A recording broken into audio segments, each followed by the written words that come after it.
Author, matchmaker, and dating coach Shae Primus is here to talk us all the way through this process. It is quite a journey, isn't it? Absolutely, yes. So listen, let's talk about how you started out. And full disclosure here, I remember going to your first, one of your first speed dating events several years ago, kind of a few months out of divorce, like, let me see how this is going to work out.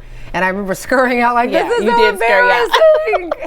Yes, no, and I appreciate your support from way back then. Absolutely, it was fun. It was a fun experience. It was a fun experience, and yes, you know, and that's typically what people do. They get divorced, they get, break up, and they want to stick a toe back out there, and it's kind of scary sometimes, right? Right. And that's why I exist as a dating coach, to kind of hold your hand and walk you through that whole process. Yes. So it won't and be to so your credit, you did try to hold my hand. Yes. But when that guy said, man, if you here, it must be rough out here, I was like, goodbye. I know. Goodbye. So sorry. What a horrible thing to say. Not your fault, his. Yes. But this is something that men and women still struggle with. Absolutely. Every age group, especially the more mature we are. Absolutely. Right, because what you're finding now in the dating market are people who have been divorced. Right. They're re-entering the market, and dating is not the same as it was 20 years ago. It's totally, there was no social media, there were no dating apps. It's a whole different world out here now. Yeah. So what have you learned in your process of matchmaking in terms of what women and men are doing right and wrong? I think they're doing better at getting out there. You will find men at sports bars, cigar bars. They go out. They're even at Home Depot. Ladies, we do have to step our game up. They are at Home Depot. We at home. The ladies are at home. That's the problem. We're expecting them to come in to our house, knock on the door, and say, hi, I'm Mr. Right. And it doesn't work like that. We do have to get outside, go to the games, go to the tailgates, go where the people are. Yeah. So, and you've learned this in the process of matchmaking, but you also, you started with middle class matchmaking, and then started moving on up, as like the Jeffersons, so to speak, right? Yes, exactly. We have elevated, and now I have a luxury arm of my matchmaking business, and it's called Upper Echelon Matchmaking. Wow. Yes. I want to talk a little bit more about how you got there, but first I want to take a look at a clip from Bravo, because the fact that you went from matchmaking in these small settings to a whole show obviously speaks to how well you're doing it. Yes, thank you. But the personality and the advice and everything that you're offering, we get a little sense of the advice you give in the clip we've got from the show. So let's take a look. Ken has a lot of masculine energy. He's retired military, and I want her to show up in her beautiful feminine form on this date. Please don't take this the wrong way, but I observe a lot of stuff. Okay, go ahead. You got out of the Uber. Right. Do you not have a vehicle? Of course I do. Okay. Now, I don't care what type of vehicle it is, as long as it works. I wanted to meet with you to ask you your thoughts on the date that you had with Ken. I got his thoughts. I'll share with you what he said. I want to hear your thoughts first. Oh, good Lord. Okay. First impression was good. He wasn't as tall as I would like them to be. Taller than you. Everybody's taller than me, so that's okay. I let him know that, we can go out on another day. And I said, don't let it be 3 days. Okay. Today is Thursday, and I haven't heard from him. I was open. Okay. I need to tell you, he said. So that day was probably the worst day that I've been on. Wow. Then you shouldn't have took my number. Well, he didn't use it, so it didn't matter. True. So he said you were aggressive. Still on your first passport? Still on my first passport. Okay. Do you take your kids traveling out of the country? No, I haven't taken them out of the country, no. Is it one mom? No, 2 moms. Okay. Were you married to either of them? No, I wasn't. Why not? You on the clock. What it sounded like you were doing was drilling him, interviewing him to ask him questions to see if he measured up to you. Now, would you be interested in a vasectomy? Sounds like, man, this girl crazy. Never ever thought about. All I needed her to do was enjoy him. Ask him questions, touch him, laugh. Just enjoy the date so you get a second date and a third date. Then you can ask if he's had a vasectomy.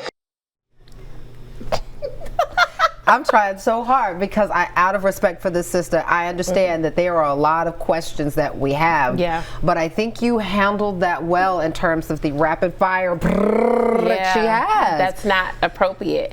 And I think I understand you like, I don't want to waste my time. I got up, I got dressed, I look cute. I want to make sure you qualify. But there's a pace to it, and there's a way to it, and there's a decorum to it, and that's not it.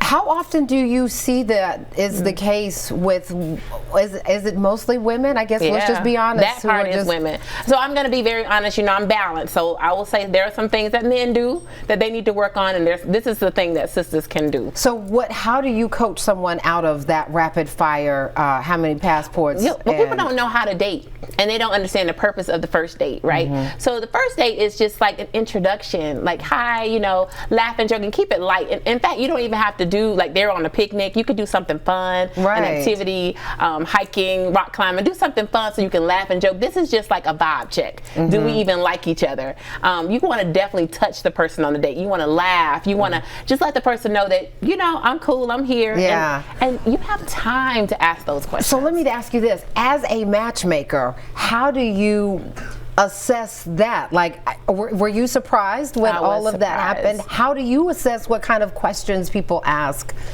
So I do mock dates. I do a lot of, so it's hard because I didn't know she was going to do that. But typically what I do is try to prepare people so they go on a mock date so I can get some feedback about how they might behave. Who do you mock date with? I have people on my team. Wait a second. So it's a here's what's going to happen? Yeah. Has anybody ever liked the mock date? They do it all the time. Oh my gosh. He loves the job. Why haven't you put me on the mock date? Just give me the mock date. He be ready to go on the mock. I have men who just do my mock dates. They literally just go on the mock dates and give me feedback about the potential client. Understood. So let's talk about how you upped your game to upper echelon. Rick Ross, the Rick Ross factor. Rick Ross, the boss. So I went to the Boss Up conference, and Rick Ross asked me to match him and offered me $1 million to match him. And of course, I had to change my name because I couldn't match Rick Ross under Middle Class Matchmaker. So that's how we birthed upper echelon. It was just that simple, just making the decision. But then how do you handle that? We're looking at some of the video from that experience. Yes. How do you weed out, especially when you're talking about upper echelon? Let's just be real now. Folks who are just looking for, men and women, who are just looking to sort of get the bag, so to speak, as opposed to really finding the people who are looking for a quality connection. Well, I have a very extensive process. So with upper echelon, I have 2 therapists on deck. So you got to get past the therapist who's making sure you're ready to date. I have a sex therapist just understanding what you're into, because listen, people are into those kind of questions come up. People are into all kinds of things, and if you're into something, no kink shaming, but I need to know what it is so I can match you with someone who's compatible. You just say kink because it's a whole thing. Some people are into some things. I need to match you with someone who's compatible. And some people are not, and so you need to make sure. Because if he wants to hang from the chandelier and you don't, y'all are not going to be compatible. Got it. I got it. I got it. Understood.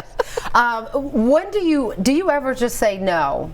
This is not going to work? And how do matchmakers determine, listen, I'm not for you? Right. And how do you say that without making them feel worse? Oh, they might feel worse, but that is our job. So I'm assessing if we're going to be a match, if we can work together. So if I get on the phone with you, or we have our consultation, I meet with you, and you're telling me exactly, you're being prescriptive. He needs to be this, I won't take him, I won't go out with him if he's not this, you're not open. If you know what you're doing, go match yourself. You have to trust me as the professional. I'm the matchmaker, you're not, right? You're paying me to do something for you. Ouch. Yeah, it's the truth. It's the truth. So if you're not coachable, if you're not going to listen to me, if you're not going to do what I'm asking you to do, this is not going to work. Wow. But I will say my clients love me and they want to be my friend. They all want to hang out. Like I'm truthful, I'm honest, but it's for a purpose. Right. We got to be honest about who you are. Exactly. Before we put you in front of somebody. Exactly. That makes sense. Yes. All right.